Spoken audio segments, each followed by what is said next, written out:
आज हमारे अध्यापन का बिंदु है प्रशुल्क।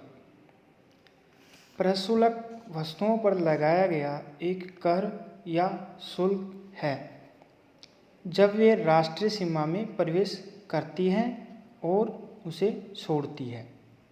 इस अर्थ में प्रशुल्क से अभिप्राय आयात शुल्क और निर्यात शुल्क से है, परंतु व्यावहारिक उद्देश्य के लिए एक प्रशुल्क आयात शुल्क या सीमा शुल्क का पर्यायवाची है।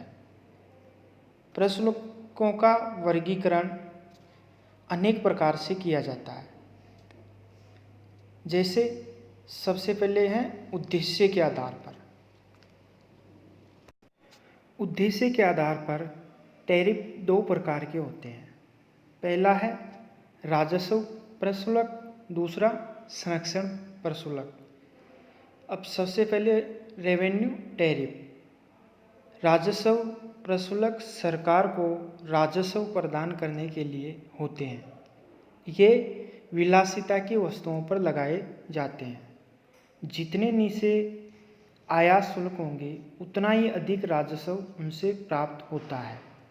ऐसा इस कारण होता है क्योंकि नीचे आयात शुल्क लगाने से आयातित वस्तुओं की कीमत अधिक नहीं बढ़ती और उपभोक्ता सामान्य तौर से अपनी मांग को अन्य घरेलू उत्पादित वस्तुओं की ओर नहीं बदलते हैं। अब दूसरा है प्रोटेक्टिव टैरिफ, संरक्षण प्रशुल्क। संरक्षण प्रशुल्कों का उद्देश्य शुल्कों द्वारा घरेलू उद्योग की जिन शाखाओं को संरक्षण दिया गया है उन्हें बनाए रखें और प्रोत्साहन दें। आजकल जब हमारी सरकारें आयात शुल्क लगाती है तो उसका प्रमुख उद्देश्य आयातों को कम करना होता है ताकि संरक्षित उद्योग का घरेलू उत्पादन बढ़े। आयात शुल्क से राजस्व प्राप्ति तो उसका गौण कार्य है। फिर सेकंड आता है उत्पत्ति और निर्धारित स्थान के आधार पर प्रशुल्क का वर्गीकरण। उत्पत्ति और निर्धारित स्थान के आधार पर प्रशुल्क चार प्रकार के होते हैं। पहला है मूल्यानुसार प्रशुल्क, दूसरा विशेष प्रशुल्क, तीसरा मिश्रित, चौथा द्विसर्पी प्रशुल्क। सबसे पहले मूल्यानुसार प्रशुल्क। यह आयातित वस्तु के कुल मूल्य की प्रतिशतता के रूप में लगाया जाता है। आयात प्रशुल्क वस्तु की लागत, बीमा, भाड़ा, मूल्य की निश्चित प्रतिशतता के हिसाब से लगाया जाता है। अर्थात ये 25%, 50% या और कोई भी प्रतिशत हो सकता है। फिर विशेष प्रशुल्क।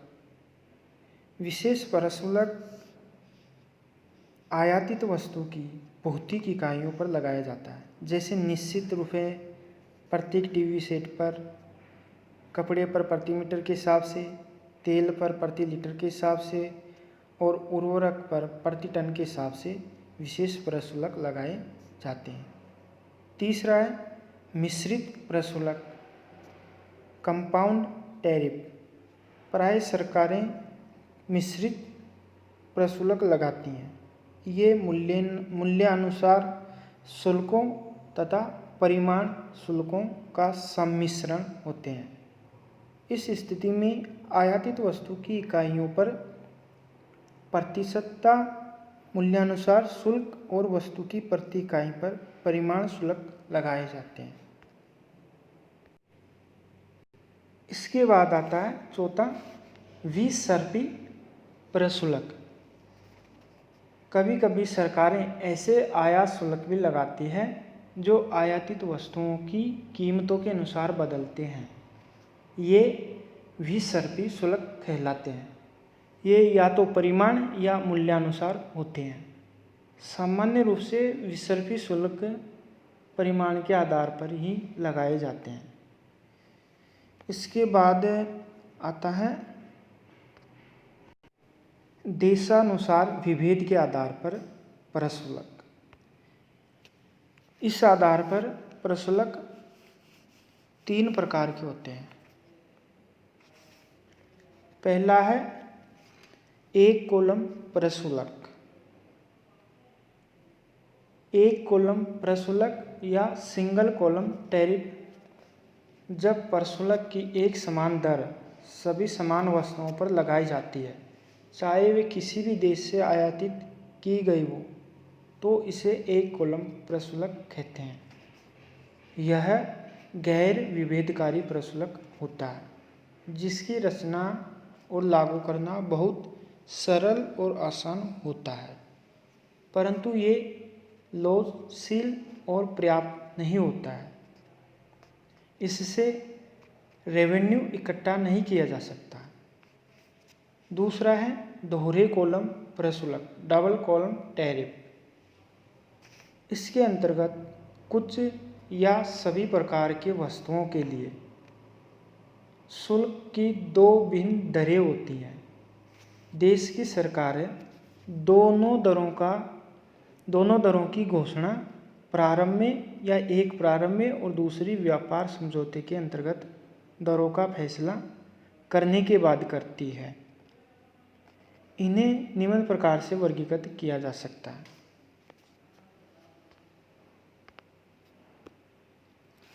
इसमें पहला है सामान्य और परंपरागत प्रशुल्क। सामान्य प्रशुल्क वह सूची होती है जिसकी घोषणा वर्ष के प्रारंभ में अपनी वार्षिक प्रशुल्क नीति के अंतर्गत सरकार करती है। यह एक विशेष दर होती है जो सभी देशों से ली जाती है। दूसरी ओर परंपरागत प्रशुल्क दरें दूसरे देशों के साथ व्यापार समझौतों संधियों पर आधारित होती है। वे भिन्न दरों के लिए भिन्न हो सकती है और वस्तु से वस्तु परिवर्तित हो सकती है। वे लोचशील नहीं होती है क्योंकि वे केवल परस्पर सहमति से ही परिवर्तित की जा सकती है, क्योंकि वे बेलोच होती है, अतः वे व्यापार के प्रसार को रोकती है। सेकंड है अधिकतम और न्यूनतम प्रशुल्क। सरकारें विभिन्न देशों से समान वस्तु आयात करने हेतु सामान्य तौर से 2 प्रशुल्क दरें निश्चित करती हैं।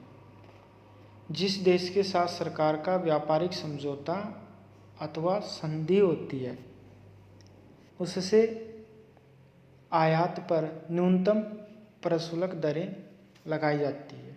दूसरी ओर अन्य देशों से आयात पर अधिकतम प्रशुल्क दर लगाई जाती है। प्रतिशोध के आधार पर प्रशुल्क का वर्गीकरण 2 प्रकार से किया जाता है। पहला है